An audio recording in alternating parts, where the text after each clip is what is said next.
বাংলাদেশের বর্ডার নিয়ে যাদের এত চুলকানি বারবার বইলেছি, এখনো বলি,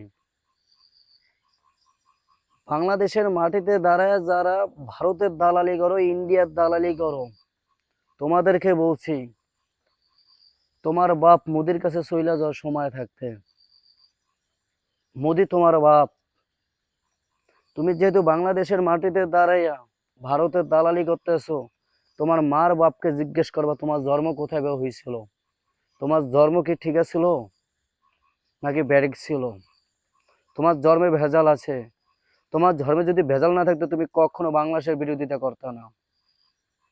তোমার ধর্মে ভেজাল আছে।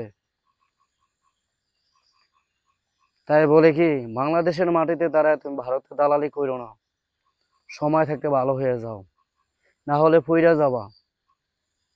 বাংলাদেশের মানুষ যদি তোমার একবার খুঁজে বার করে, তুমি কিন্তু ফিনিশ হয়ে যাবা।